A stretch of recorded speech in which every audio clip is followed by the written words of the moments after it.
The skiff slicing across Blackwater Bay felt far too small to contain the storm raging within Jon Snow. The salt-bitten timbers creaked beneath his boots, each hollow groan echoing his doubts as Dragonstone's black silhouette rose over the dawn-lit horizon.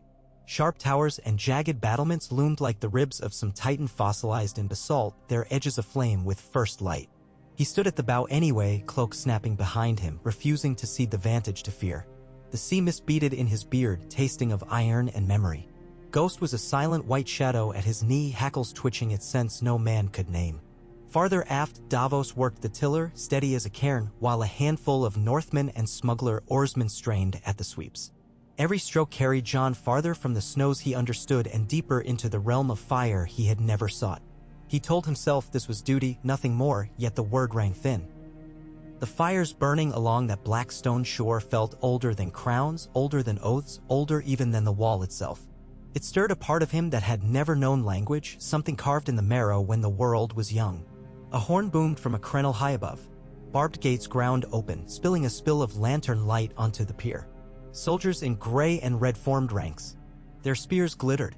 Their faces, even at this distance, held the taut wariness of men who had seen dragons and still did not believe. Jon drew a breath tinged with ash. Somewhere beyond those walls waited Daenerys Stormborn, the Dragon Queen, breaker of chains, and, if Melisandre's murmurings held any truth, a burning branch in the darkness of prophecy. Yet it was none of her titles that chilled Jon's blood. It was the knowledge that her monsters were real. 3 of them. Living wings and flame. The skiff bumped wood. Northmen leapt to moor. Jon stepped ashore, boots thudding on the soaked planks, Ghost stalking close, red eyes shining. The pier stretched up a brutal incline, littered with obsidian shards like spills of midnight glass. Davos fell in beside him, muttering encouragement no louder than the waves. Inside the yard, stone dragons jutted from every parapet, mouths agape in silent roars. Real dragons were absent, but their shadow clung to every flagstone. Jon's escort shepherded him through arches where torches guttered blue on oily pitch. The passage emptied into a terrace open to the sky, and there the air changed. Warmth struck him first, a furnace breath rolling off the basalt hillside. Then came a low tremor, so deep it might have been the island's own heart. It pulsed beneath the soles of his boots, it thrummed inside his ribs. Soldiers ahead of him faltered. Ghost snarled. The great beast landed without warning. One heartbeat the terrace was empty, the next it was bowed beneath a mountain of muscle and scale. Black wings folded like curtains of night. Talons scraped sparks. The dragon's eyes, molten gold, fixed on Jon, and the world narrowed to that gaze. Davos cursed under his breath. Spears rattled. Somewhere up the ramparts men shouted for archers, but the sound was distant, inconsequential.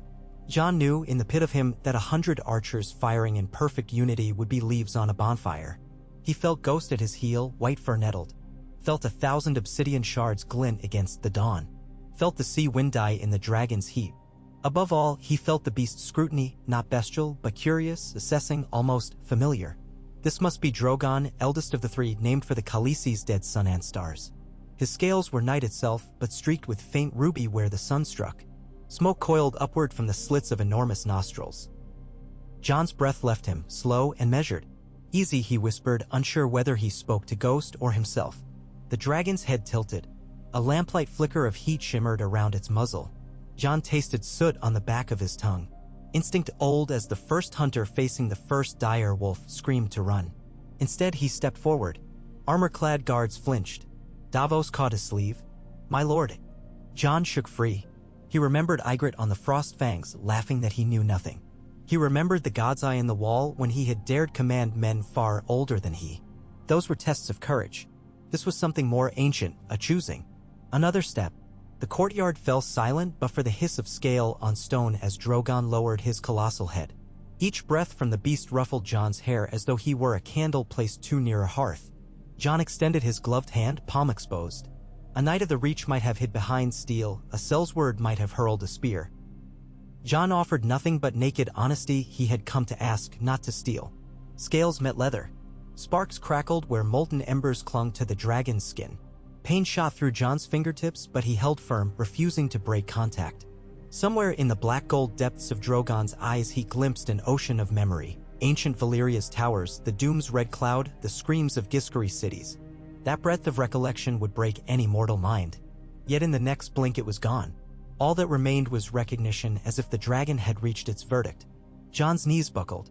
Not from terror, not from heat, but from the sheer weight of the connection. He pressed his free hand to the basalt to steady himself. Drogon's pupils tightened to slits, then the giant head nudged Jon's chest with a force that might have caved iron. Somehow Jon stayed upright. A gasp rippled through the ranks of Unsullied and Northmen alike. Davos exhaled something between a prayer and a curse. From the stairs above, a woman's voice rang clear. Enough. Daenerys Targaryen descended in pale silks that caught the breeze like wings of their own. Her silver-gold hair coiled at her spine, her eyes glinted violet with disbelief. Jon felt it like a physical impact. She crossed the stones to stand at Drogon's shoulder. What is the meaning of this? She addressed Jon, but her hand rested on the dragon's jaw. Jon forced his voice steady. He came to me. Dany's brows knit. You approached him. Yes. And he did not burn you. No. The two monarchs studied one another, a queen of fire, a king in all but name forged by ice. Around them, guards shifted, uncertain who commanded the moment. Drogon's head drifted between them as though content to serve as bridge and boundary both. Daenerys' hand tightened on a spike of scale. My children do not allow strangers this close.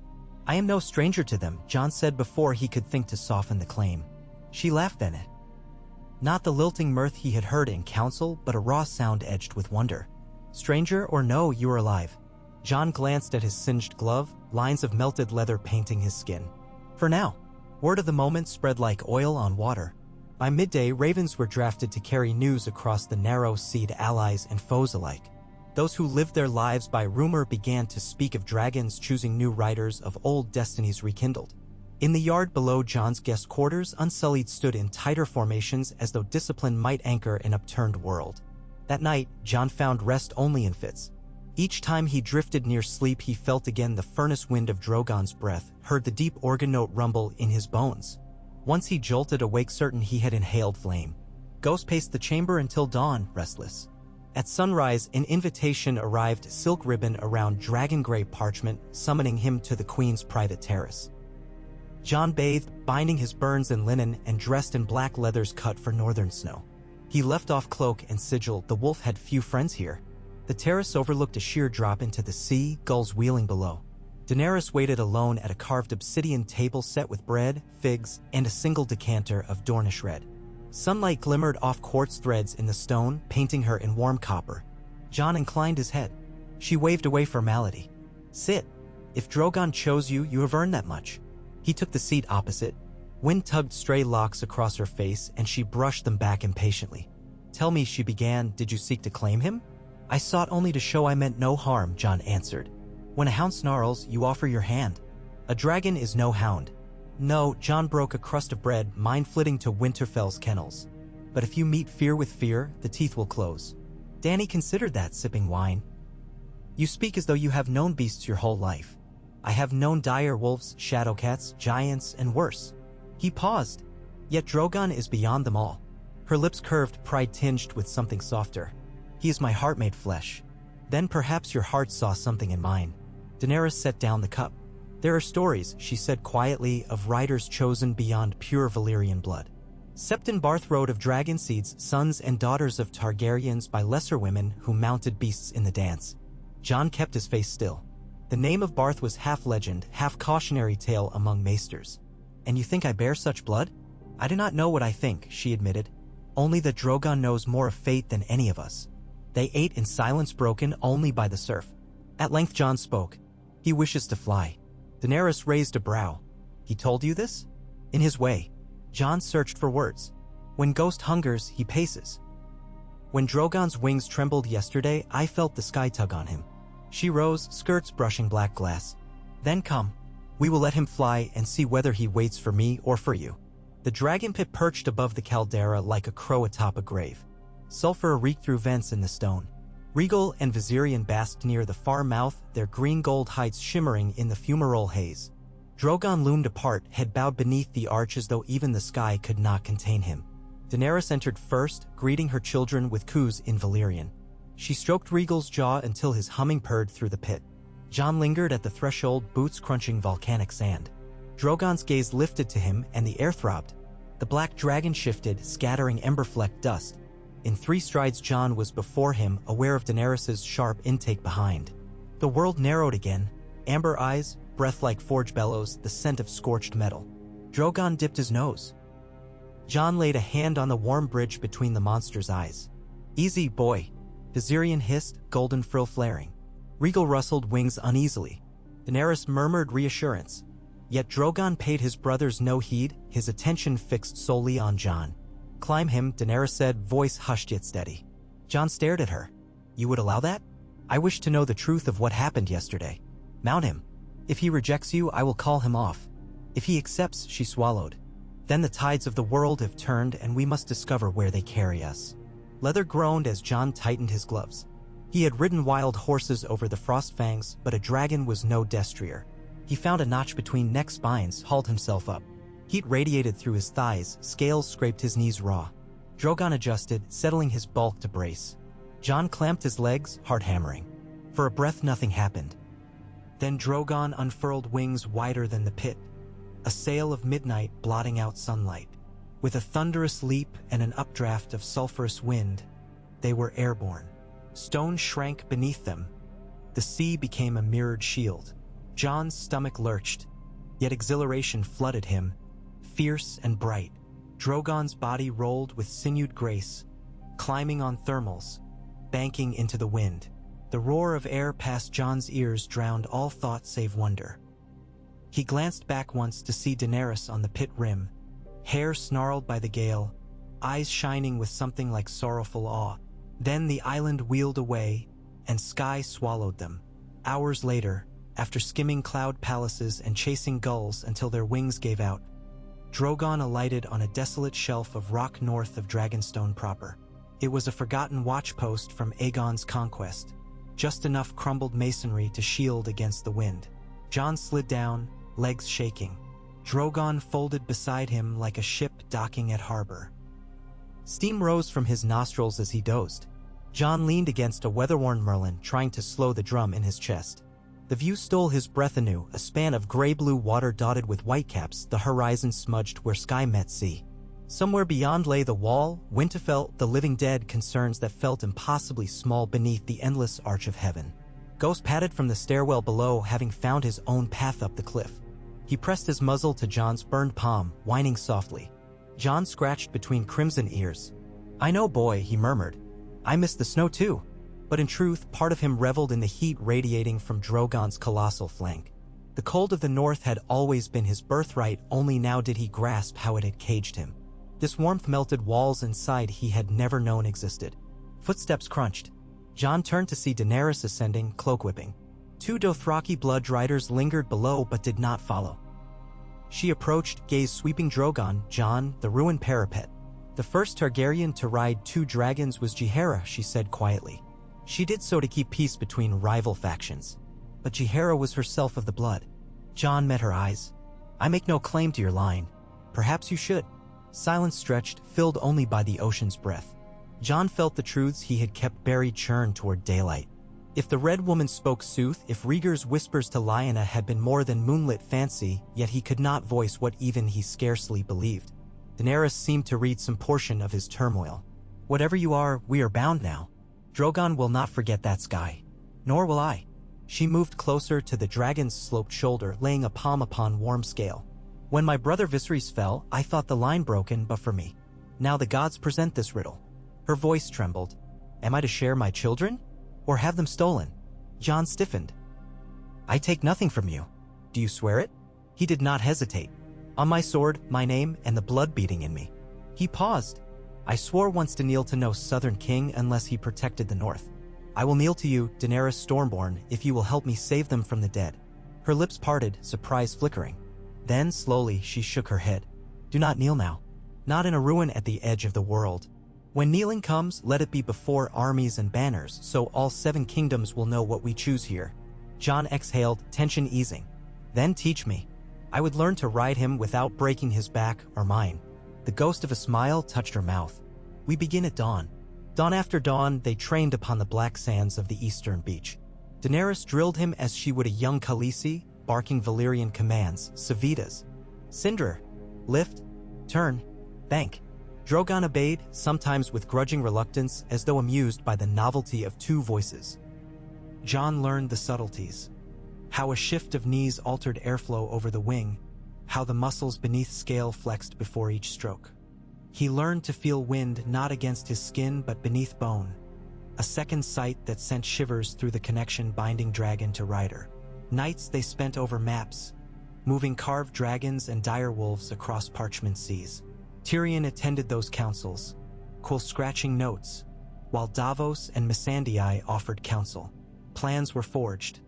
Supply runs to Eastwatch, Valyrian steel forges at White Harbor, alliances with river lords wary of Lannister taxes. But always the unspoken truth hung between queen and king, that Drogon's choosing had set wheels turning older than either crown. Rumors sprouted in the camp like mushrooms after rain. Some whispered that Lawler himself had anointed Jon as Azor Ahai. Others hissed that the bastard of Winterfell had bewitched the dragon with dark northern sorcery. The Night Regal first allowed Jon near enough to stroke his emerald scales. Half the castle swore omens of doom. Viserion grew restless, scenting change. Daenerys soothed them all with words and scraps of raw mutton, but dragons sensed shifting tides long before men. On the 12th day, a raven arrived from Winterfell, Sansa's neat hand reporting that the dead marched south of Last Hearth. Within the hour, ravens flew in return, orders, pleas, promises. Jon stood beside Daenerys on the windswept maw of the stone drum, watching ink blot dry on parchment. If we leave now, she said, winter storms will hound us.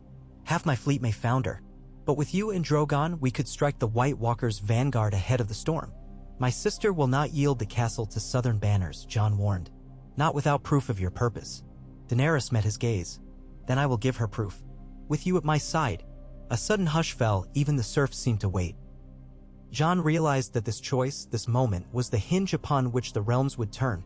He looked to the horizon where thunderheads bred over lidless depths, and he thought of ancient kings at the wall who had traded crown for torch, of dragon lords who had seen the doom's shadow and still sailed west. Jon Snow set his jaw. Then let us ride. They chose dusk for the departure, a sky of bruised violet, clouds veined in gold like cracks in the firmament. The courtyard buzzed with motion, unsullied cinching saddlebags, Dothraki latching curved blades, smuggler crews loading casks of black-blooded dragaglass. Tyrion watched from a balcony, wine forgotten. The histories will call this madness, he muttered to Davos. A dragon queen and a northern king flying into a snowstorm at the world's end. Davos shrugged. Better madness than deadness. On the ramp, Drogon crouched, wings twitching. Jon approached in full blackened mail, Longclaw at his hip. Daenerys joined him wearing fire-red leathers and a white wolf pelt cloak Sansa had sent with a cautious letter of goodwill. Together, they mounted. The beat of enormous wings hammered the yard. Soldiers threw up arms against the blast. Ghost howled below. Regal circled overhead as escort, green hide flashing. Viserion remained on the perch, watching, uncertain. Up the dragon soared into night's yawning blue. The castle dwindled to a spark among 1,000 starry fires. Cold ate at them even through layers of fur and scale warmth, but they rode higher still, chasing the moon's silver path across the sea. Jon leaned forward, feeling Drogon's heart thunder in rhythm with his own. Ahead lay snow, death, and a war no song would sweeten. Yet here, between the last red light of day and the first pale gleam of winter's teeth, he glimpsed what victory might mean, a world where Dragon's shadow did not herald conquest but hope. Daenerys turned her head, wind tear streaming her cheeks, and shouted a single word lost to the gale. Jon could not hear, but he understood. He gripped the spike before him, urged Drogon on, and together they split the moonlit clouds like an arrow loosed from the bow of destiny. Long hours passed. Frost webbed Jon's beard, his burns throbbed. Dawn bled across the east like a slow wound. The wall's distant mass rose, ghost gray against a white expanse. They descended upon Eastwatch by the sea amid frantic horns. Wildlings and black brothers stumbled from barracks, gaping at the twin dragons settling upon the frozen strand. Snow hissed to steam beneath Drogon's talons. Tormund Giant's bane barreled forward, red beard crusted in rime. Bugger me with a mammoth horn, Snow, he bellowed. You bring fiery lizards now? Jon swung down stiff-legged. Seemed the quickest road north. Daenerys dismounted with cat-like grace, eyes scanning the horizon. Ice wind knifed through her cloak, yet she stood tall. You must be the Dragon Queen, Tormund said, incredulity warring with admiration. Tell me you've brought ale hot enough to boil a man's guts. She smiled, thin and fierce. I bring something hotter. Inside the shield hall, maps spread across trestle tables beneath frost-rimmed torches. Jon, Dany, Tormund, and the Lord Commander of the Watch bent over ink lines tracing the army of the dead's last sightings. Men muttered prayers to stranger gods, ravens beat wings in cages. Plans formed, rangers to hairy flanks, dragonglass caches along choke points, a watch of ravens ready to carry word to Winterfell. Above all, the dragons would scour columns of whites, torching fleshless ranks before they reached the wall. Yet every choice balanced on fine wire. Drogon's fire could shatter thousands, but if the Night King hurled another spear as he had at Harhome, one misstep might end them. That night, Jon stood atop the watchtower alone. Snowflakes drifted, each a ghostly ember in torchlight. Drogon coiled below like a slumbering volcano, wings mantled over his tail. Footsteps crunched. Daenerys joined him, hair unbound, cloak fur-trimmed. For a long while they watched the aurora shimmer in curtains of green and purple over the Frostfangs. I feared this sky as a child, she whispered. In Karth they spoke of lights that danced before the world's end. Maybe it is the world dancing before a new beginning, Jon said. She glanced at him, violet eyes catching starlight. Do you truly believe we can win? I believe we must. He hesitated. And I believe we were brought together for that purpose. Snow hushed the parapet. Dany's breath steamed. Drogon chose you, she said softly. But I choose as well. I choose to trust you, Jon Snow. His heart thudded. Words failed. In their place he offered the only truth he owned. A hand, scarred and half-healed, extended palm up. After a heartbeat's pause, she laid her smaller hand in his. The warmth of it cut the cold in two. Below, Drogon shifted, ember eyes opening on the night. In their fiery depths flickered an image of the road yet ahead. Ice clawing fire, swords of dawn. A wall splintering into abyss. But also the glimmer of a dawn not carved of sorrow. A world reborn beneath the wings of dragons flown by riders bound in purpose, not in chains. Snowflakes melted before they touched the two figures on the tower. The wind stilled as if even winter held its breath to see how the story would unfold. And so, on a margin of frozen sea and smoldering hope, the dance began, a dance of ice and fire unlike any before, guided by the beat of a single black dragon's heart and the unspoken vow of the man he had claimed for rider. The first steps were tentative, the music distant, but it would grow. For destiny, once stirred, does not easily sleep. The wind off the shivering sea keened through Eastwatch's crenellations, a knife-edge cry that tasted of salt, snow, and unseen horror. Jon Snow stood upon the highest tower, fur cloak snapping behind him like a torn banner, while dawn seeped up the horizon in bruised violets and wan gold. Below, the castle stirred. Watchmen stamping frostbitten feet, ravens taking to a sky gone shark gray, blacksmiths hammering dragonglass arrowheads until sparks rivaled the pale sun. Drogon crouched beyond the east gate where beach met permafrost, tail coiled around toppled cobbles as though the mighty dragon were a cat claiming new territory. Every few breaths, smoke ribbons escaped his nostrils, dissipating into the frigid air as faintly glowing cinders. Nearby, Regal preened emerald wings, restless, while Viserion perched aloof on a ruined watch spike, his pale gold eyes following every human below with unreadable calculation. Jon pressed a palm to the rough battlement, feeling a tremor beneath stone, the living heart of the wall that had, for centuries, stood sentinel against what now marched south. He heard the rhythmic crack-snap of dragonglass shipments being stacked in sled crates, the clank of half-frozen chains, the hushed prayers of brothers in black who had witnessed Hardhome and yet still could not accept the magnitude of what was coming. Footsteps announced Tormund Giantsbane, whose beard was already powdered white. "Snow," he greeted, voice a gravel rumble. "Your dragon's scaring the piss out of every goat north of the neck." Jon managed a thin smile. "Best they grow accustomed. He'll be our furnace when winter bites deepest." Tormund squinted skyward toward Regal. "Still can't believe you're to ride one o' those scaly bastards. Saw a man once try to saddle a giant elk. It gored him clear through. These lizards look worse." "Horses balk at shadows," Jon replied. "Dragons shape them. Arai Huff. Aye well, the free folk have a saying, if shadow's bigger than you, best sleep with eyes open." Together they surveyed the eastern ridge, where a column of wildling spearwives trudged through knee-high drifts towing sledges stacked with barrels of black obsidian. Northmen followed, hauling pine trunks freshly coated in pitch. Davos Seaworth knelt by a map spread over a makeshift trestle, directing black brothers and smuggler captains alike to points along the coast where watchfires would warn of white landings. Under Tyrion's eagle eye, unsullied quartermasters distributed rations with the precision of counting house clerks. Daenerys emerged from the old maester's tower clad in red leather scaled like a maiden's armor, white wolf pelt cloak clasped at her throat. Her hair, a loose river of silver blonde, snatched at the wind. She spoke briefly with Davos, checking quill marks on parchment, then strode toward the dragons with purpose carved into every line. Jon excused himself from Tormund and descended the tower. Stone steps echoed beneath his boots. At ground level he fell in beside her, matching pace. The air between them felt warmer than the stinging cold. Some invisible tether pulled them step for step, heartbeat to heartbeat. "Ravens from Castle Black," she said without preamble, handing him 2 scrolls sealed in black wax bearing the Watch's crow sigil. "And one from Winterfell." Jon slit the first with a thumbnail.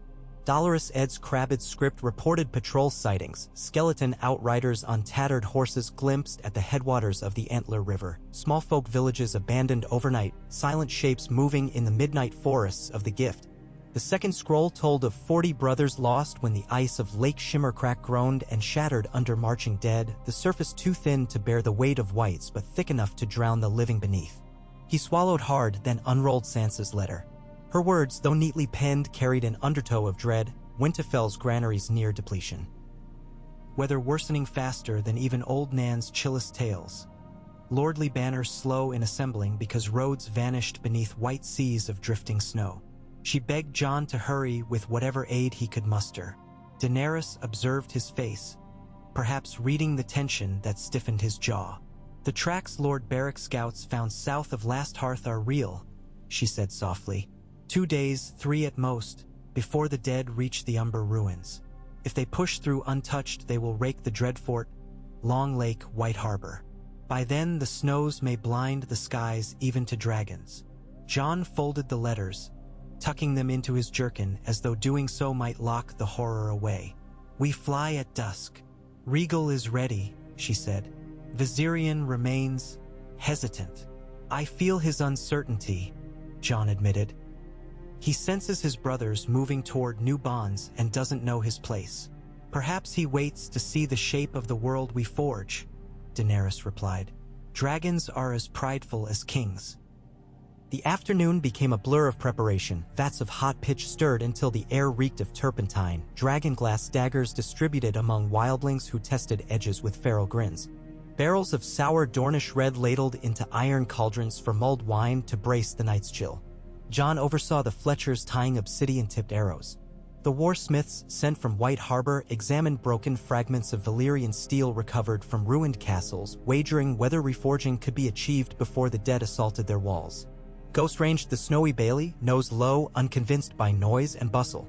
He paused only to sniff at Drogon's colossal foreclaw, an exchange of interest between predator and something beyond predator, and then trotted on, leaving pawprints that filled quickly with drifting flakes. By twilight, the sky thickened with low rolling clouds the color of old bruises. An unnatural hush dropped over Eastwatch. Fires guttered despite fresh logs. Torches flickered blue like hearthfire. Even the sea seemed to hold its breath. Jon donned his blackened mail, adjusted the new dragon hide gauntlets forged by Cohoric smiths, flexible, heat-resistant, a gift from Daenerys. In the yard Drogon waited, saddle-rigged with sturdy leather cinches and braided rope stirrups to anchor both riders against violent maneuvers. Regal circled overhead, trumpeting impatience, while Viserion paced the ramparts. His golden wings rustled like parchment caught in a storm. The war council gathered in a semicircle. Tyrion stepped forward first, voice low but clear. "The Queen and the King in the north ride ahead of our main host. Their task, cut a bleeding swath through white vanguards and bring down any lieutenants they can reach. Drogon's flame will scatter the dead. Regal will flank and support. On the ground, Tormund's free folk and the Watch's rapid columns will ambush stragglers, severing them from the Night King's greater mass." The dwarf's finger stabbed the map. "At Snowgate Ridge we establish a dragoglass choke. If the enemy crosses the ridge, they'll enter the bowl of Long Barrow Valley, where Davos's flotilla of ice cutters will shell them with fire pots fashioned from wildfire remnants Cersei so kindly left behind in the Blackwater rushes. They all understood the stakes. Victory bought time. Not the end, only breathing space for Winterfell's evacuation and the rallying of Southron lords who still bickered over grain tariffs while death sharpened its scythe. Jon swung into Drogon's saddle, Daenerys climbing behind, arms looping his waist. He felt her heartbeat against his back, rapid but steady. He muttered the Valyrian command she had taught him, Sovs, fly. The dragon launched. The ground dropped away with bone-jarring force, and the roar of his wings drowned every human sound. Rhaegal arrowed up nearby, emerald hide glinting when stray moonlight pierced cloud gaps. Viserion resisted one last moment, then flung himself into the air, perhaps unwilling to be left behind. Eastwatch's torches shrank to a scatter of ember beads. Flurries whipped across Drogon's snout, melting in bursts of steam. Jon peered ahead through the swirl, searching for the white desert that had once been green kingdoms. Hours later, a crimson smear rose in the east, a mockery of dawn, for the sun remained hidden behind choking snowbanks. They descended through ragged cloud into the bowl of the Skirling Pass, where the mountain walls funneled wind like hammers. An abandoned wildling village crouched at the pass mouth, charred log frames poked through drifts like ribs. Jon banked Drogon low, scanning. No living movement. Yet Rhaegal shrieked a warning. From the northern throat of the pass, a thin gray line shambled toward them, hundreds, maybe thousands, whites trudging in disjointed lockstep. Pale eyes gleamed, broken weapons clattered. Above them glided two frost-tipped wyverns, corpses of long-dead beasts reanimated by cruel sorcery, wings membrane-thin yet holding improbable flight. On their necks rode icy specters, lesser white walkers, blue gaze fixed on the incoming dragons. Daenerys's arms tightened. "Your lead," she shouted into the gale. Jon urged Drogon upward, heart-punching his ribs. He tasted metal on his tongue, fear, excitement, destiny. Drogon felt it too. The dragon's rumble vibrated through saddle and spine. "Dracarys!" Daenerys cried. Flame erupted, a torrent of furnace white edged with orange. It swept across the vanguard, flesh fusing to bone before the shriek could form. Snow hissed into vapor. Corpses toppled, limbs severed by heat. But the line behind kept advancing, climbing over smoldering piles. Rhaegal dove, flame spearing a wyvern out of the sky, wings crumpling like parchment. The creature fell, tail thrashing, exploding into shards of ice upon impact. Viserion circled wide, releasing a narrower jet that sliced through white ranks, glassifying the ground where heat met frozen earth. Spears of ice shot upward from a walker's grip. Drogon rolled, the missile splintering against a wing edge, leaving a crystalline scar. Jon's stomach lurched as they spiraled. Snow blurred ground and sky. For a heartbeat, he lost horizon. He clenched knees, fighting to stay centered. Another volley of ice. Daenerys barked a command, and Drogon folded wings, entering a near-vertical drop. The world howled past. Jon's eyes watered from windburn. At the last instant, Drogon snapped wings open, leveled, skimmed 10 yards above the whites. Flame burst again, igniting dead men like torches, but one walker, faster than the rest, hurled a spear tipped with razor ice. Time stretched. Jon saw the weapon coming, a star of cold darkness, and felt Drogon rear in surprise. A reflex older than thought guided him. He drew Longclaw, standing in stirrups despite violent buffeting, and batted the spear aside with a ringing crack. Valyrian steel met frozen sorcery. Shards of blue exploded, nicking his cheek with numbing cold. Drogon climbed to safer altitude while Jon's ears rang. A cheer rose from Daenerys behind him, half laughter, half incredulous relief. Below, the once orderly column dissolved into smoldering heaps and scattered knots of undead still crawling, still clawing. But more silhouettes emerged from the northern throat, endless as tide. Jon glimpsed a tall figure astride a flayed elk skeleton, armor of ice, crown of jagged crystal. The Night King had not yet revealed himself, but his lieutenants moved with unnerving purpose, rallying the dead into fresh assault lines. Daenerys tapped Jon's shoulder. "We break their commanders, or the horde will never stop." He nodded. "Rhaegal left, draw fire. Viserion right, flank. We drive the center."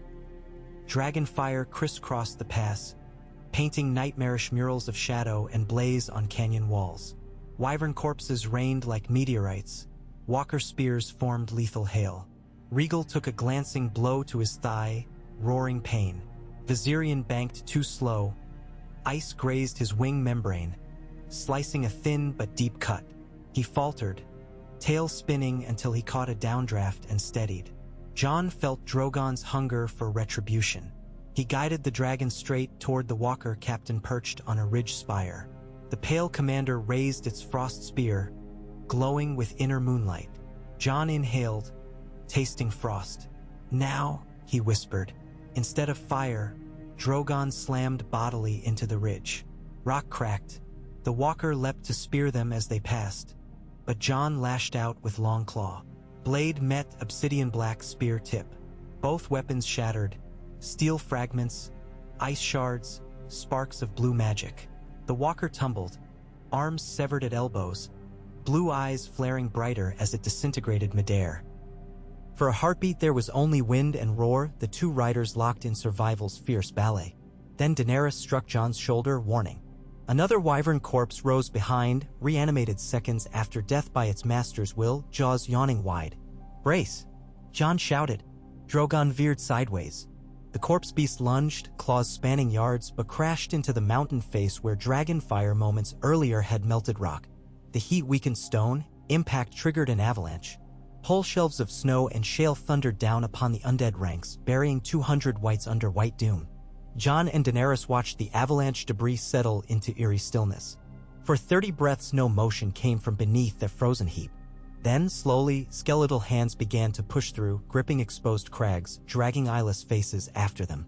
Jon's gut twisted. "They do not yield." "No," she replied, "but they burn." They repeated sorties until breath frosted inside helmets and Drogon's chest heaved with exhaustion. Rhaegal's wing beat slowed, Viserion's golden hide dulled with soot. Still, the dead pushed forward, thinner now, but relentless. A horn blast wailed from the lower pass mouth. Jon glimpsed torches moving through swirling snow. Tormund's spearwives, Davos's black-clad sailors, Night's Watch rangers forming a crescent of shields and shaggy pelts. Flaming arrows soared uphill, stitching fire among the shamblers. Drogon swept low to lend terror. Jon signaled and the dragon roared. Not flame this time, but sound. A sonic hammer that rattled the undead and boosted mortal courage. Wildlings howled, charging with obsidian spears. Rangers loosed quarrels tipped with dragonglass, finding sockets where eyes had once been. Jon landed Drogon on a rocky ledge and dismounted, Daenerys sliding after. Exhausted though he was, he ran down a scree slope to join the line. Snow and ash mixed to mud beneath his boots. Ghost materialized from swirling white, fangs dripping black blood of whites, first smudged with soot. "Hold fast!" Jon cried. Longclaw's shattered stump remained in his grip, 1 foot of blade intact, still Valyrian steel, still lethal. He cleaved a white skull, booted another back into flaming ruin. Daenerys, refusing to stand idle, brandished a Dothraki rack of dark dragoglass. She fought beside Jon, every cut precise. Her cloak blazed red in torchlight, her breath formed clouds of silver steam. Ice cracked. The Night King's lieutenant, a walker draped in bleached wolf pelts, strode through the chaos. Frost radiated from his blade, forming rhyme patterns midair. With a gesture, he froze 2 wildlings solid, statues of hoarfrost that shattered under falling axes. Jon moved to intercept. Their weapons met, Valyrian ragged edge against frosted crystal. Sparks of black and blue sang. Cold seeped into Jon's bones, each heartbeat felt slower. Daenerys flanked, striking for the walker's leg. The creature parried with unnatural speed, turning Frost blade against her. She ducked, a rack singing past to slice open the walker's calf. If ice could bleed, it did so in glittering shivers.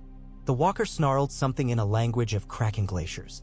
He raised his sword to finish her, but Drogon's roar shattered the night. Black jaws clamped around the spire where the walker stood, crushing stone and foe alike. The creature dissolved into snow dust, leaving its frost sword to clatter useless on rock. Every wight within 20 paces collapsed, strings cut. Jon supported Daenerys as she regained footing. Their gazes locked, relief, Astoni's. Meant fierce pride. Around them, the undead faltered, momentum broken. Rhaegal and Viserion strafed the remaining clusters, fire and falling rocks stomped out final resistance. By sunrise proper, a dim gray smear behind unending snowfall, the Skirling Pass lay littered with smoldering corpses, half-fused ice boulders, and steam rising from fissured earth. Human survivors stumbled amid it all, searching for comrades beneath drifts. Cries of pain mingled with haggard laughter. Davos approached, helm under one arm. Took heavier losses than hoped, he reported. But the dead took worse. He nodded to the collapsed ridge. Pass is closed for now. With luck, the main host will divert northward to easier crossings. Luck, Tormund grunted, wiping gore from his beard, and 3 gods cursed lizards of fire. Viserion landed nearby, limping on his torn wing. Maesters in black and Cohoric smiths hurried to inspect. Drogon lowered his head to nudge Jon's shoulder, a gentle gesture for such a creature. The connection pulsed warm through Jon's fatigue. He laid a soot-streaked hand upon the scaled brow. Daenerys approached Viserion, whispering soft Valyrian. The dragon's golden eyes blinked slowly, trusting. She beckoned a healer forward, overseeing poultice application to scorched hide. Later, around a central fire hastily built from broken sled frames, the living gathered. Smoked seal meat passed hand to hand, hot wine burned throats and revived spirits. Snow drifted heavier, muting the world into a white cocoon. Jon sat beside Daenerys on a rough bench of broken timber. Silence stretched comfortable despite the crackle of flames. Finally he spoke, voice low. A single skirmish, a single pass. The Night King will not be so careless again. She stared into the fire, its reflections dancing in her violet eyes. He watched, I feel it. Testing us. Next time he comes himself. Jon set elbows on knees, hands clasped. When he does, we stand together. Wolf and dragon. She turned to him, a slow nod. Ice and fire. Their breath intermingled in the cold, twin plumes dissolving upward. No need for further words, the vow soldered in battle required none. Across the fire, Tyrion scribbled fresh notes with frozen fingers, always planning, always calculating. He glanced at the pair and allowed himself the smallest, most fragile of smiles. 3 nights later, winter's true teeth bared. A blizzard swept the gift with ferocity unmatched since the Long Night's legends. At Winterfell, Sansa Stark peered from battlements at walls already half-buried, drifts creeping up towers like invading siege engines. Her heart ached with each raven that failed to return. She clutched Brienne's gauntlet arm for strength. Below, flickering torches revealed hundreds of refugees huddled in the godwood, faces raw with cold. The Stark grain stores dwindled hourly. Far to the east, the Manderley galley Silver Gull limped across slush-choked seas toward Eastwatch, bearing Valyrian steel plowshares refashioned into short blades. Every mile risked ice floes ripping her hull. Glover archers waited aboard, whispering prayers to both Lawler and the old gods. At Moat Cailin, in the swampy neck, Crannogman scouts watched icy mists creeping south across mirrored bogs. Reed warriors dipped obsidian arrows into resin meant to burn even through sleet. The mists whispered with voices not quite human. And on the Frostfang High Plateau, the Night King convened his remaining lieutenants. 12 figures of living ice knelt beneath a sky swirling with aurora and storm cloud. He raised a hand carved of midnight pale ice, gesturing southward. In answer, the frozen wyvern pits opened, disgorging skeletal dragons long lost to ancient tombs, aerial ranks to match flesh and blood dragons flame forged. Blue fire gleamed in empty sockets. Jon and Daenerys gathered commanders in Eastwatch's subterranean mess hall, the only chamber where masonry muffled the storm. Torchlight flickered off stalactites of sealing ice. Ghosts sprawled near the hearth, eyes half-lidded but ears twitching at every muffled boom of wind. Tyrion unrolled a fresh parchment map weighted by obsidian chunks. We bled him at Skirling, yes, but his reserve remains enormous. He can lose 10,000 and still overwhelm us simply by numbers. We need decisive stroke, not skirmish. Strike the head, Davos offered. Slay the Night King, the rest crumbles. Easier said, the room acknowledged in silence. Jon tapped a northern valley etched on the map. Here, Long Barrow, natural amphitheater. If we force him to commit there, dragons above, fire, pots ringing slopes, archers in staggered tiers. He loses maneuver, Daenerys finished. Becomes trapped between flame and stone. But only if he believes the trap is ours, Tyrion cautioned. We must offer bait he cannot resist. Jon's gaze lifted to the smoldering hearth. He hunts magic. Dragonfire sings to him. If we fly Drogon and Regal in bold daylight, he will rise to challenge. Pride. As will his lieutenants, Daenerys added. And if Viserion can feign weakness, pretend slower flight, the Night King may pursue thinking to claim a new corpse dragon. Tormund thumped a fist. Let the dead chase phantoms while live steel guts them from below. Plans took shape like ice sculptures carved by flame. Viserion's wing mended enough for imperfect flight. Maesters embedding wildfire vials in dragonglass javelins. volatile upon shatter. Free folk building deadfall pits along the valley rim. Knights watch ravens trained to drop oilskins ignited by fuses. All hinged on timing, coordination, and enemies' arrogance.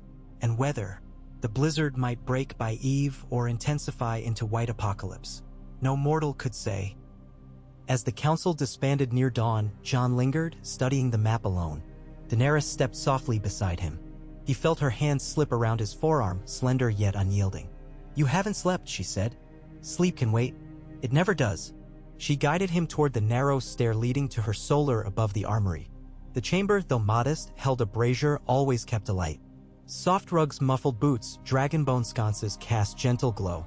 Jon sat upon the bench beneath a slit window where snowflakes pasted against glass. Daenerys knelt to unbuckle his scorched cuirass. Her touch was deft but tender. She revealed bruises blossoming along his ribs, the pale bandage on his sword arm. "These wounds fester," she whispered. "You hide them. Men die of worse. Men who pretend to be stone," she chided. With careful hands she applied maester-mixed salve, myrrh, ash bark, crushed mint, to the raw burns, the muscle aches. Jon breathed deeply, scent clearing his head. When she finished, he captured her fingers in his, callous meets delicate. Snow battered the window, but inside warmth gathered. Words unspoken hovered between them, hope, fear, desire tempered by the knowledge that dawn might fall upon ruin. She rested her forehead against his. "If the world ends tomorrow, let it find us unafraid." Their lips met, brief, soft as falling ash, yet hotter than any forge. Jon felt the beat of her heart answer his. For a moment winter retreated beyond stone walls, and the song of ice and fire became not prophecy, but pulse. The storm relented by third watch. A pale disk of sun emerged, low and watery, illuminating Eastwatch's battered parapets. Columns assembled, Dothraki riders cloaked in sealskin over stallions already champing at bits, unsullied ranks immaculate despite frost, wildlings draped in bare pelts bearing axes blacker than night, Night's Watch archers, grim and silent. 3 dragons took wing, circling low. Viserion lagged deliberately, wings beating heavier, letting the slight limp remain visible. Bait? Beneath his golden hide, new armor of interlocked dragoglass plates glimmered. On the signal, 3 horn blasts echoing up the coast, the army began its march toward Long Barrow Valley, a day's hard trek inland. Sledges creaked under barrels of wildfire, each sealed with wax and straw. War horns moaned through stands of icicle-draped pines. Tyrion rode a sturdy north pony beside Davos. The small man clutched a rolled banner meant to unfurl once dragons lit the sky. Tormund led vanguard raiders who scouted ridgelines, pausing to sniff air like wolves. Jon rode atop Drogon, Daenerys behind, vantage commanding. From this height he monitored columns below, black ants threading a white sheet. Snow erupted beneath each footfall, but the day remained blessedly windless. Sunlight speared ice crystals into rainbows, the world briefly beautiful despite its horrors. By dusk they reached the valley mouth. Twin ridges curved inward like jaws. Tormund's crews felled dead pines, shaping stakes angled outward where whites would search. Wildcats slunk from dens, spooked by the unnatural silence preceding something dreadful. Night deepened. A sliver moon rose blood orange behind ragged clouds. Fires burned low and concealed, their glow smothered by canvas screens. The living waited, breath-fogging, hearts drumming. Somewhere in the darkness an owl hooted, then cut to silence with a wet crunch. Shadows moved on distant snowfields, a line of darkness blotting stars. The army of the dead advanced. Jon, astride Drogon at Ridgecrest, felt the ancient cold preceding them. It seeped into lungs, stung tears from eyes. He raised a torch-high signal for archers to ready, dragonlings to circle. Drums boomed, wildling rawhide echoing mountain to mountain. The dead answered with nothing save footfalls, thousands of brittle bones grinding snow. Their front ranks stretched arrow-straight, captains of ice riding skeletal bears, elk, wolves. Somewhere behind, the Night King himself would stride, supreme, patient. Viserion flew lowest, feigning exhaustion. He banked left, purposely exposing his weaker flank. 2 walker captains raised arms. Crystal spears carved from black ice launched skyward, glimmering deadly. Viserion lurched, one spear nicking his armored breastplate. A false wound but convincing. The golden dragon shrieked, losing altitude, flapping raggedly toward the valley interior as though fleeing. The Night King's lieutenants surged after, hungry to claim the prize. They took the bait. Flame erupted from the ridges.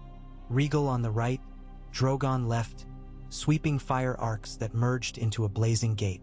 Whites charred by tens, then hundreds, piling into heaps that blocked those behind. Wildlings triggered deadfalls. Pits lined with dragonglass spikes, concealed under fresh snow. Undead tumbled in, skewered, unable to rise as their animating magic drained through pierced hearts. Archers loosed dragonglass shafts. Each strike burst whites into shards. Knights watched scorpions, retrofitted to fling casks of wildfire, lobbed emerald streaks into walker clusters. Explosions spattered molten green, flame that devoured even ice. The sky turned kaleidoscopic. Gold dragonfire, emerald sorcery, blue shards of walker ice.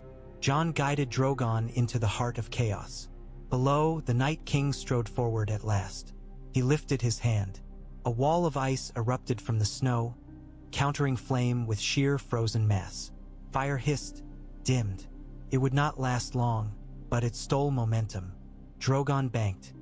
Jon raised the wildling-crafted javelin tipped with dragonglass and bound with a crystal phial of wildfire. He hurled it. The spear arced, a green-flecked comet, straight at the Night King. An instant before impact, the Night King gestured. The javelin froze midair, encased in sudden ice. It shattered harmlessly. The king's gaze lifted to Jon, blue, ancient, bottomless as winter's abyss. He lifted another spear of his own creation, aimed and threw. Time slowed. Jon's limbs felt swaddled in glue, Drogon's wings pounded, but space refused to yield. The ice spear drew nearer, frosted edges scything starlight. Daenerys shouted.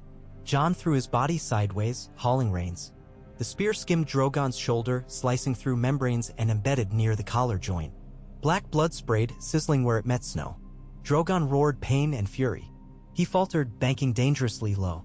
Jon fought to steady, Daenerys leaning opposite to balance weight. The dragon's left wing struggled, limited but functional. They climbed, but not enough undead arrows whistled past. Viserion, seeing his brother wounded, unleashed a rage flame seldom witnessed. Blue Walker ice countered orange inferno midair, a collision of elements that birthed steam clouds glowing a hellish purple. Rhaegal swooped, flanking Drogon to shield with his own body until altitude regained. Night King extended arms wide. Snow around his feet churned, rising like dust devils. From it coalesced spectral wolves of ice, pack of translucent predators hurtling upslope toward ranger lines. Wildlings fell under snapping jaws that froze flesh on contact. On the ridge, Tormund hefted a giant war horn carved from mammoth tusk, lips blue but firm. He blew. The horn's deep note reverberated through marrow. From hidden caves, giant kin, last of the free giants, charged, wielding uprooted pines as clubs, bellowing ancient war cries. They smashed ice wolves into powder, stomped whites into red slush, cleared openings for infantry to push forward. Jon, heart hammering double to Drogon's labored pulse, watched the valley churn, a cauldron of myth reborn. The Night King, expression unreadable, stepped onto a promontory of ice rising like a throne. He raised both arms. The aurora above twisted, funneling energy into him. Blue lightning crackled along his armor. A second undead dragon skeleton, previously dormant, stirred behind. Wings of tattered membrane, bones rimed in frost, eyes igniting azure. Another aerial. Davos shouted from ridge banners. Jon's mind raced. Drogon wounded, Rhaegal slightly tired, Viserion armor but smaller. Walker dragon heavier, armed with frost breath. Daenerys squeezed his waist. We still outnumber him in the sky. Together. Jon nodded, blood singing. He guided Drogon into ascent. Rhaegal mirrored, Viserion pivoted to intercept from rear. 3 living dragons facing one unliving monstrosity and the Night King who commanded it. They spiraled upward. Frost Dragon climbed on ghost wings, every bone creaking like glacier calving. At 500 feet, clouds swallowed the world, battle below became distant drum. Moonlight cast eerie glow through Cirrus. The clash came swift. Drogon dove first, exhaling a cone of white-hot flame.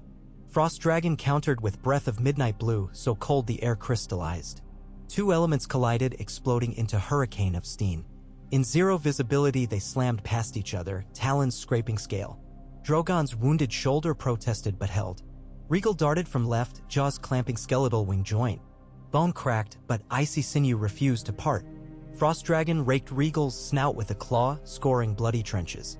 Viserion struck from above, dragging obsidian-tipped tail spines along the walker beast's back, carving trenches that leaked shimmering frost. Through it all the Night King rode astride the frost dragon's spine, impassive. When Viserion passed within 6 yards, he hurled a barbed ice lance. It sliced Viserion's tail, drawing ichor but not mortal. Jon and Daenerys coordinated, banking Drogon around to come up behind the walker. Jon drew the last wildfire javelin, arm aching. Closer, closer. The Night King readied another spear. In the instant before he threw, Drogon's jaws clamped around the undead dragon's tail tip, jerking the beast sideways. The spear flew wide, lost in maelstrom. Jon hurled. The javelin struck the Night King square in the back. For a heartbeat, nothing happened. Then green fire erupted, a gout of emerald that consumed him from within. Cracks fissured his icy form. Blue eyes widened in surprise, perhaps his first emotion in millennia. He shattered into shards, each shard igniting in green, falling like sickly shooting stars. Below, every walker still standing crumbled to ice dust. Whites froze mid-motion, collapsing as puppets without strings. The undead dragon's eyes dimmed. Its wings ceased beating. The skeletal mass plummeted, colliding with valley floor in a geyser of snow and shattered bone that flattened nearby ranks of the living and dead alike. Silence, vast and unbroken, settled over Long Barrow Valley. Steam curled from fires. Northern lights flickered uncertainly, their master gone. Slowly, cautiously, cries of astonished triumph rose, wildlings roaring, unsullied striking spears to shields, Night's Watch brothers lifting broken swords in disbelief. Jon circled Drogon lower, his breath ragged, hardly daring to believe. Daenerys' laughter tinkled, bright and shaken, as though she too believed she might wake from dream. They landed amid the wreckage. Snowflakes fell again, gentle as ash, real this time, not sorcery. Jon slid from saddle, knees buckling. Tormund caught him, steadying with a bear's grip. The gigantic wildling's eyes were wet. "Snow, you mad crow, you did it." "Not I," Jon answered hoarsely, looking to Drogon, Regal circling above, Viserion limping to land nearby, to Daenerys dismounting with hair haloed by torchlight. "We." Daenerys approached Night King's shattered remnants, fist-sized shards melting, green fire faded. She knelt, picked up a fragment, a bit of chest cavity, and crushed it to slush between her fingers. She turned to Jon. "It's done." Yet he scanned the valley beyond. Thousands of inanimate corpses remained, but some stirred, not living, simply toppling as ice bonds relaxed. No blue eyes flickered. Tyrion, half staggered from exhaustion, arrived. "If Symphony of Howls from the Free Folk is any measure, I'd say your gambit succeeded." Jon exhaled. The world felt suddenly vast in its silence, heavy with possibility. But relief warred with grim accounting. A third of their host lay dead, giants bled steaming lifeblood onto snow, dragons bore wounds not all treatable. Daenerys' hand found his. "The dead are gone, but winter remains. And Cersei still sits her iron throne." Jon met her gaze. "One war ends, another begins." He looked to the horizon where gray dawn hinted behind dissipating clouds, a fragile new light. For the first time since leaving Winterfell all those lifetimes ago, he felt the weight of destiny not as chain, but as open road. He squeezed Daenerys' hand. "We ride south with living armies and dragons. Together." She nodded, eyes fierce. "Together." And so, amid smoking snowdrifts and the quiet hush of a world spared oblivion, the pact of ice and fire sealed itself not in prophecy's starlit ink, but in blood, flame, and the promise of dawn. The hush that followed the victory at Long Barrow stretched thin as blown glass, fragile and bright, and it broke with the first funeral pyres. Snow muffled the crackle of burning timber, yet sparks still rose in frantic shoals toward a pearl-gray dawn. Jon Snow stood beside the stacked bodies, wildling, brother, unsullied, spear wife, giant, all mingled without heraldry beneath frost-rimmed shrouds. His lungs stung with cold and wood smoke and the iron tang of grief. One pyre in particular, built of black spruce and ringed with stones, held a she-giant named Onshra who had torn apart 3 ice wolves before a walker's spear pierced her throat. Now the beast that killed her lay frozen at her feet, as the old gods received both hunter and hunted in the same blaze. Daenerys said little during the rites. She stepped forward only once, to press her palm upon the charred snout of the skeletal dragon they had felled. Its skull had cracked open when it struck the Valle. Why floor? Now molten drifts sluiced through empty eye sockets. She murmured words in High Valyrian, too soft for any ear but Jon's, and they were neither prayer nor curse but an intimate farewell to something that might once have been kin. The firelight tempered the silver of her hair to copper, and for a heartbeat Jon saw her as some memory made flesh. A woman birthed in flame at the Dothraki Sea, untouched by ash. When the last body sank into coals, the living turned inward.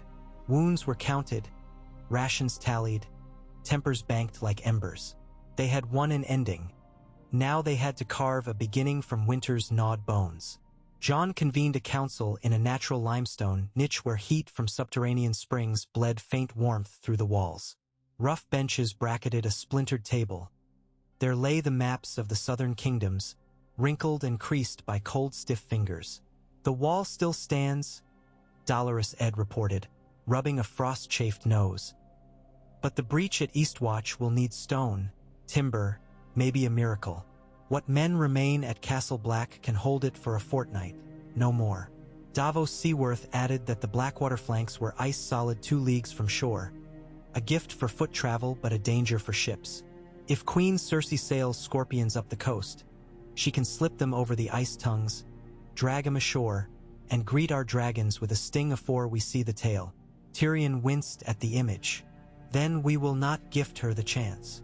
His quill scratched across parchment, marking harbors shielded by cliffs, weirs, or friendly banners. "We land at White Harbor. Lord Manderley may indulge old grievances, but he trusts Starks and he trusts Stark gold." He flicked eyes toward Jon's empty purse and half-smiled. Jon spoke next, voice raw. "Winterfell cannot house every refugee. Even if my sister opens the castle granaries, the north is bled. We must ferry children south, past the neck, to grain fields still green." He pointed to the maps, Barrowton, Deep Den, the Rills, all rumored to hold stores untouched by white flame. "Lady Barbary Dustin swore fealty when the Boltons fell. We must ask her wagons. Sworn swords will escort the columns south while the main host marches." Daenerys listened, eyes narrowing in thought. "We broke the Night King," she said at last, "but fear is stubborn. If we lumber south as conquerors, Cersei will paint us monsters. We need allies who recall yesterday's dawn, not Aegon's conquest." She laid a hand on Jon's forearm, brief but grounding. "We ride to Winterfell first. Let the North see what saved them, dragons and dire wolves, flesh and flame together." Rhaegal's wound closed slower than hoped, thick salve iced hard against the chill. The Zirian sulked while wing membranes knitted, prowling ridge tops like a sullen cat. Drogon, though singed and tired, remained eager. Jon spent dawns in the saddle, finding nuances of the beast's gait. How slight pressure at the base of a neck spine coaxed a half-roll. How clenching both knees drew a tight spiral that left him dizzy but elated.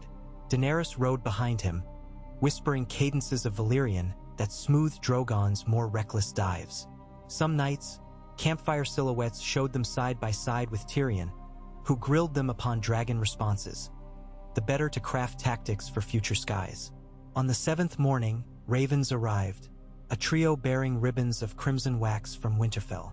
Sansa's script trembled in ink spattered by haste. Bolton turncoats rally at the last river. Karstark fields flooded by sudden thaw.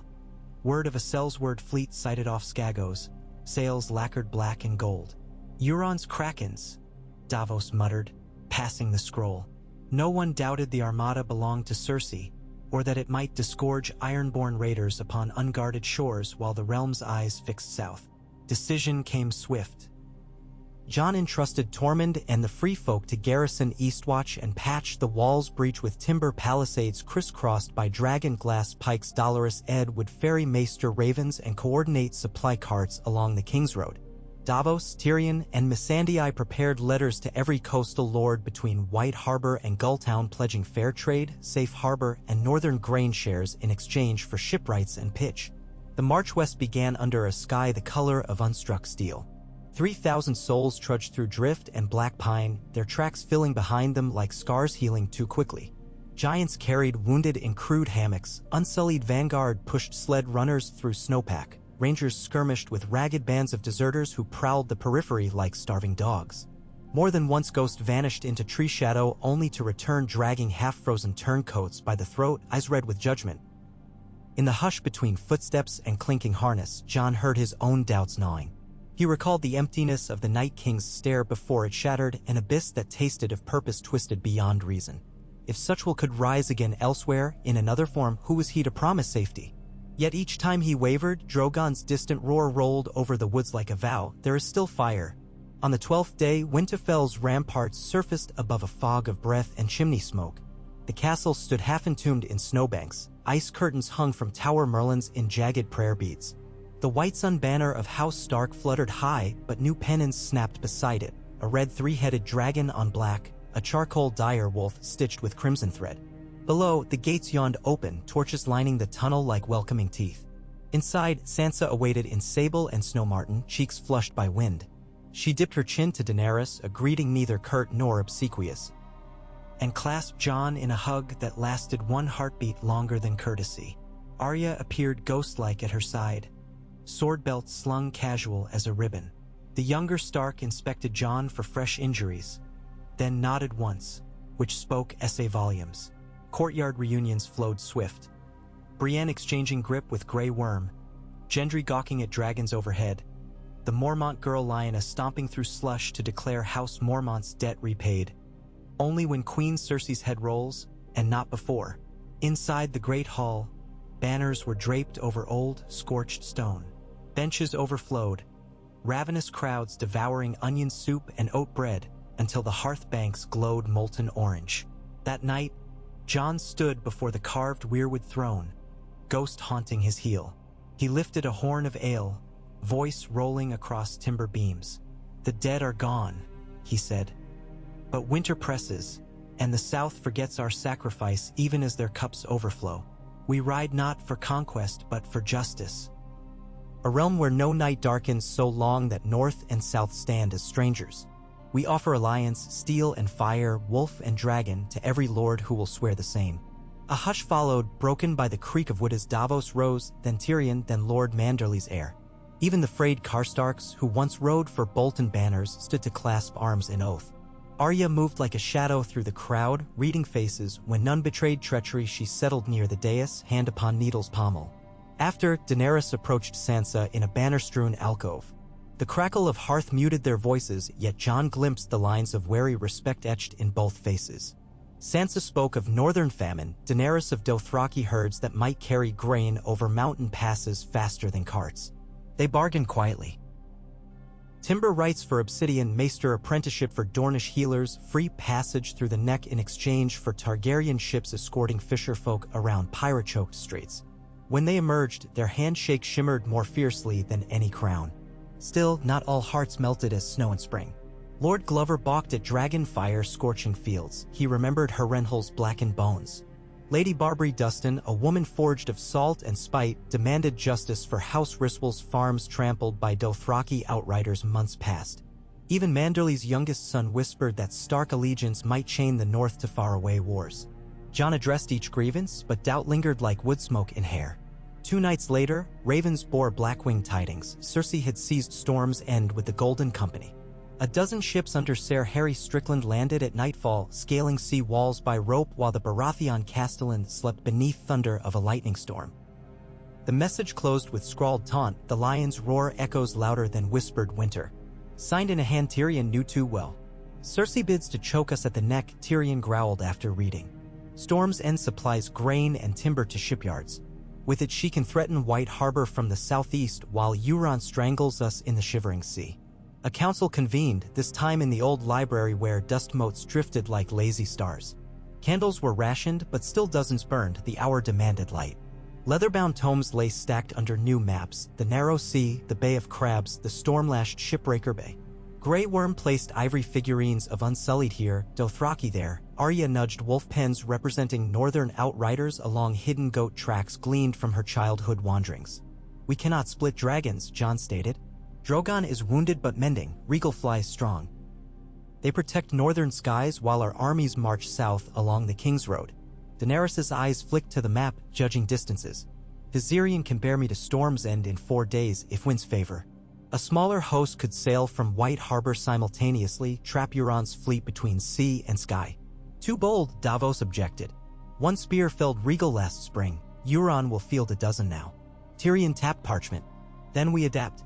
Qyburn's scorpions require solid ground and calm deck.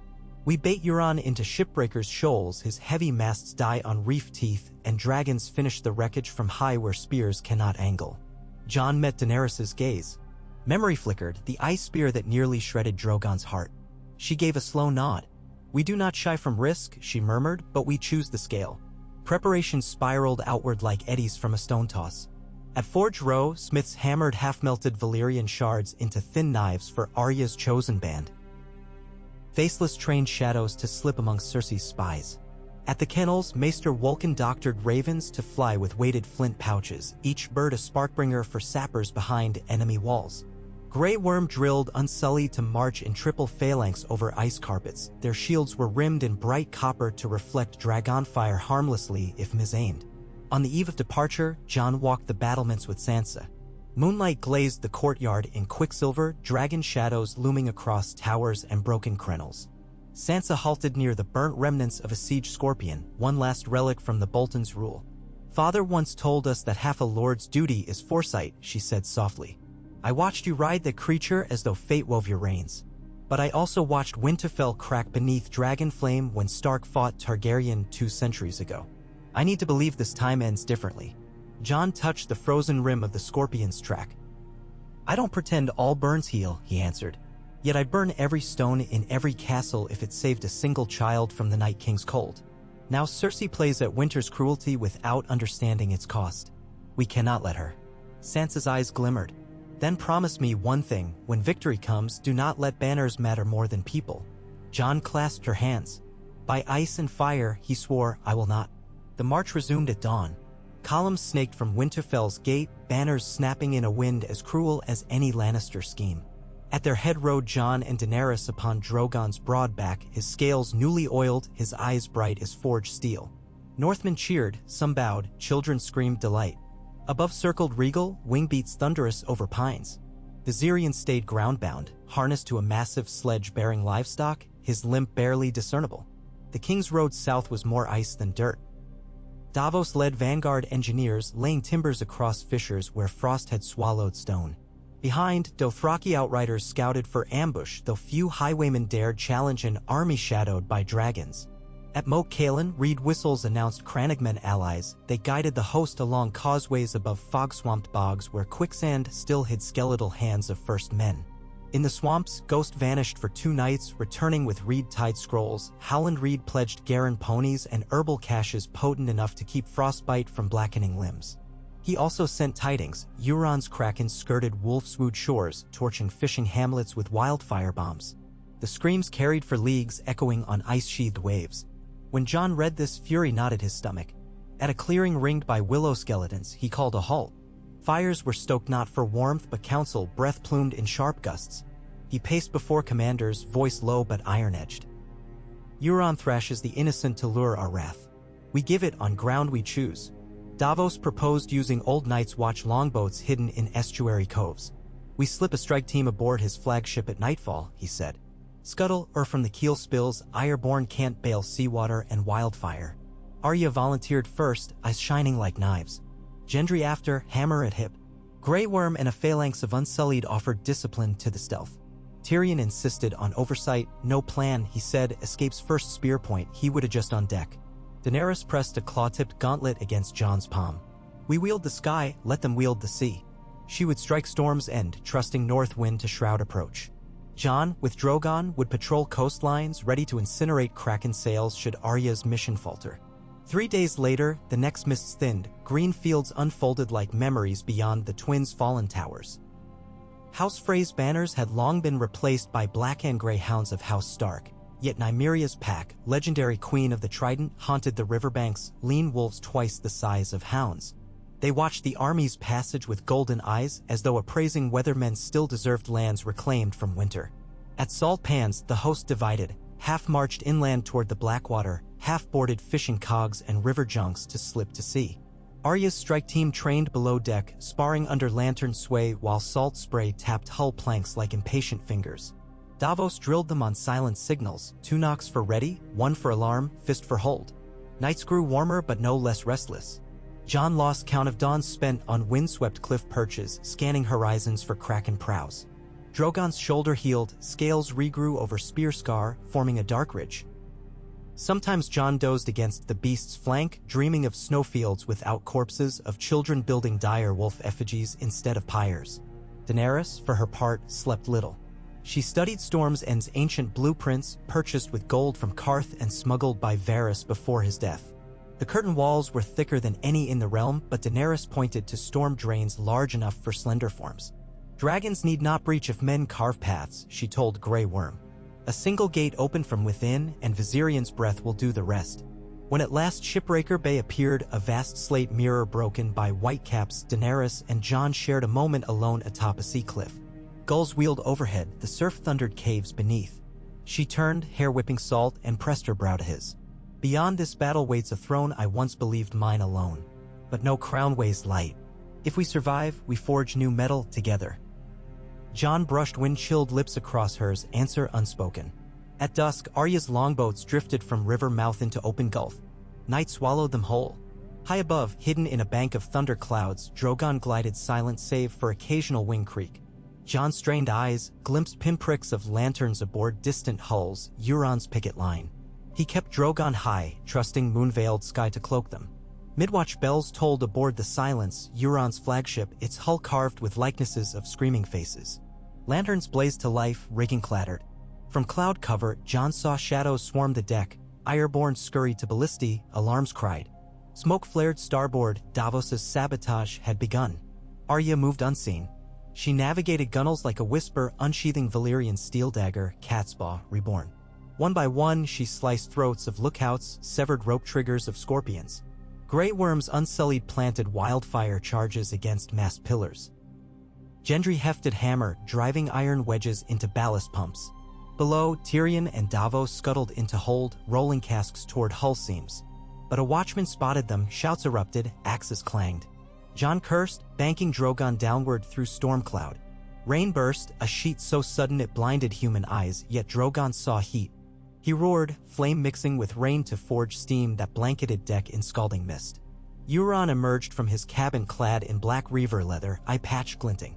He laughed into the fury, raised a crossbow loaded with shard-barbed bolt. He fired at the silhouette of Arya darting across rigging. The bolt missed, but pinned her cloak. She slipped free, cloak tumbling to sea, dropped to lower yardarm.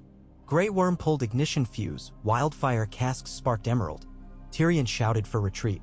On a signal, a red flare punched skyward, longboats pulled away, oars biting swells. Euron's laughter choked as green flame erupted through scupper holes, racing up shrouds.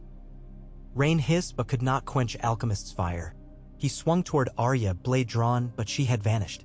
Instead, he found Jon descending upon dragon wings. Drogon's talons crushed quarterdeck rail.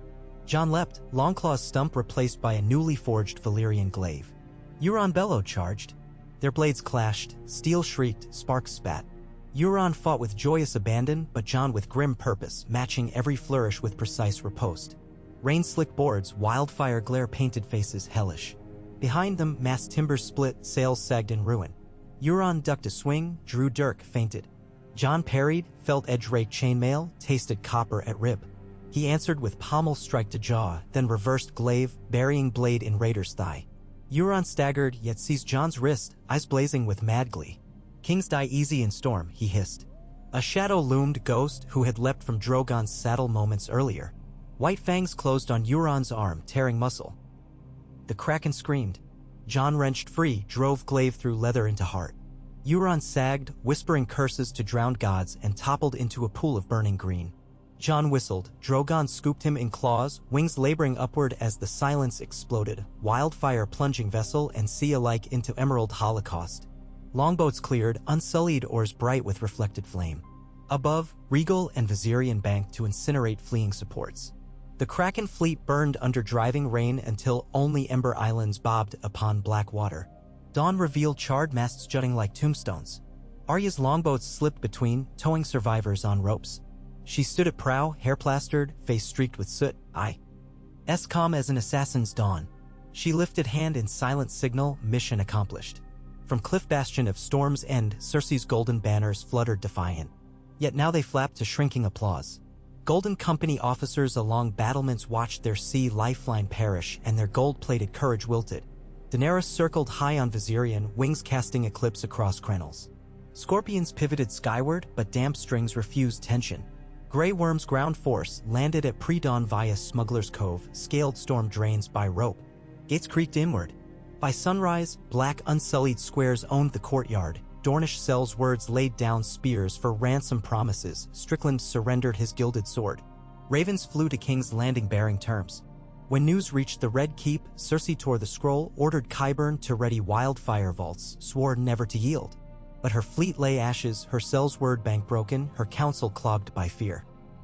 Whispered rumors claimed a dragonborn king rode a black beast with eyes like night fires, and that the North marched under banners blooded in victory over death itself. In Winterfell, refugees lit candles of hope. In White Harbor, shipwrights hammered keels for a dragon queen's fleet. At Storm's End, Davos smuggled grain onto northern wagons, while Jon and Daenerys raised new standards atop battlements. Direwolf entwined with three-headed dragon, black and Snow White twin on crimson field. Soldiers cheered until hoarse, fishermen wept, giants roared like distant thunder.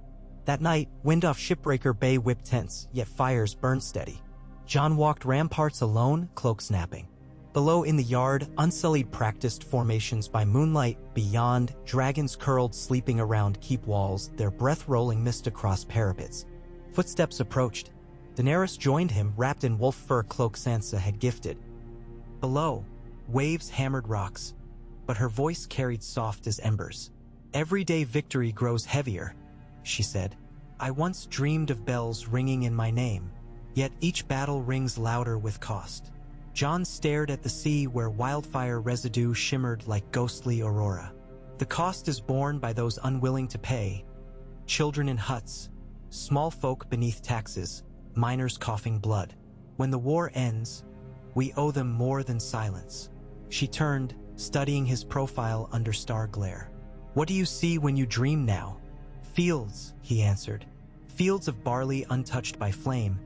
Children racing direwolf pups. Sailors singing under banners, neither lion nor dragon." He exhaled.